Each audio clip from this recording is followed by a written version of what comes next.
The 27th of October 2025, officers responded to a report of major theft at an optician's clinic, where an employee was suspected of taking cash and high-value merchandise. Physical evidence pointed toward an inside job, and the investigation ended in a felony burglary arrest. Hey, how's it going? I'm Officer Harper, Liquid Police Department. What's going on? Okay. Thank you. Hi. Hi. It's me. It's me. All right. What we got going on? So when we came in and opened this morning, my employee realized the door was unlocked. Okay. The alarm code was not set, so it wasn't beeping like it normally is. Oh. And then when she turned on lights and things and proceeded, she saw things were kind of disarray. Okay. What exactly was disarray? So this one here, all of this front-facing part was like all disheveled. I have pictures of it. And then as you can see, there's holes in here. This is always very full, so we know about theft or not. So these missing holes are all missing. Okay. And then our cash drawer has a key that's in our front desk area. All of the drawers were open to find said key. Okay. Key is gone, but the cash drawer is still here. Okay. Do you guys have any cameras inside? We do, but they unplugged it. Okay. And we don't have access to the actual footage. Like there's a code that you have to put in. And so when I got put on as a manager, the manager before me was fired. So I didn't learn any of that stuff. Okay. Okay. Do you have an itemized list, like how much was taken roughly? We couldn't. So when I talked to the first dispatcher, they said not to touch anything. So I couldn't do Perfect. inventory, but I did run the inventory. We just haven't actually cross-referenced what it is that's missing. Okay. And obviously he's now touching stuff because we don't think anything over here was taken, but he was just helping a patient. So. Okay. So I don't actually know what's taken from Oakley yet. Well, stop what you're doing. Put it at your desk or do whatever with it. Okay. So.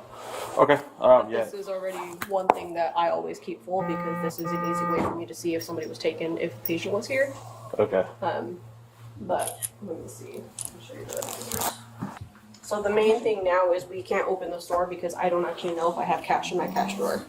Or if they've taken it. You still haven't checked? We don't have the you key. don't have the key. So I'd have to literally break it in order to see. And so this is how they Where's were. the cash drawer at? It's in my office. Or not the cash drawer, but where the key is located. Here, right now.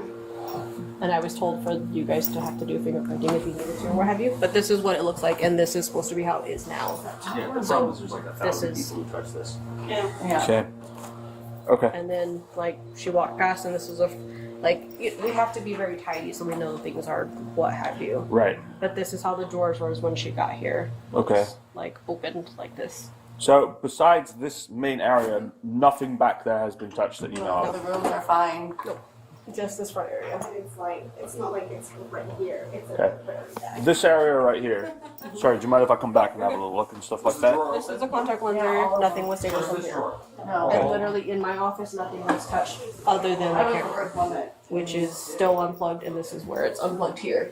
So this is the cash drawer where we would hold the cash. Have you tried plugging it back in? No, I didn't know where it went, to be honest.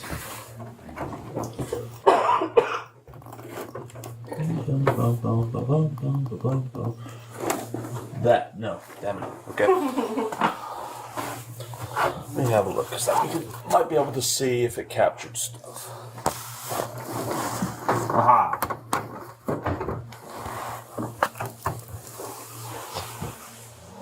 When?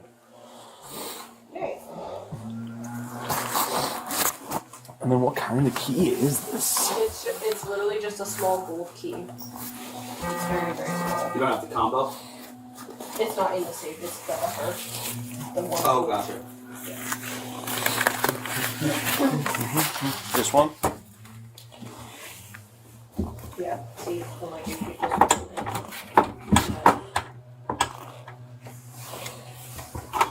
Like, never anything in that one.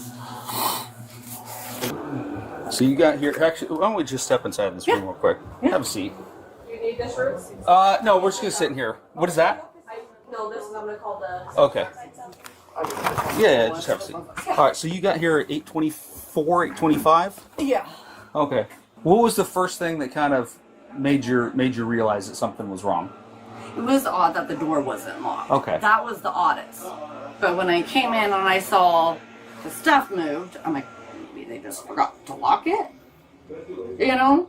And Okay. I just wanted, but then that's when I realized too that the alarm wasn't going off. Gotcha. So I'm like, okay. Do you normally open up in the mornings? I'm the first person here in the Okay. morning. And so you always end up punching in your alarm code. Oh, yeah. Okay. And you have your own code separate from everybody else? Yeah, I was given mine years ago, and everyone else Okay. has the same one. It was with a different manager when I was hired. Gotcha. She's like, put in your own code, and then, yeah.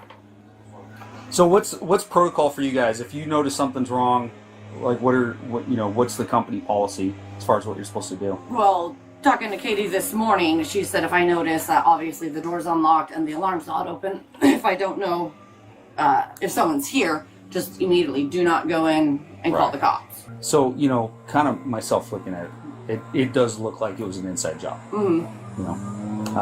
So it just brings up, some awareness on my part and Yeah. wanting to do my due diligence and talk to everybody about it. Yeah. But you don't think that's a possibility? Am I off base here? I know these ladies well enough. I don't think. Okay. So are you aware that with security companies, they keep logs of all the codes that are used? Okay. If we pull a log from the company, are we going to see your code being used between Friday and today? I don't know. Okay. All right. Well, thank you. Yeah, Appreciate you're welcome. No problem.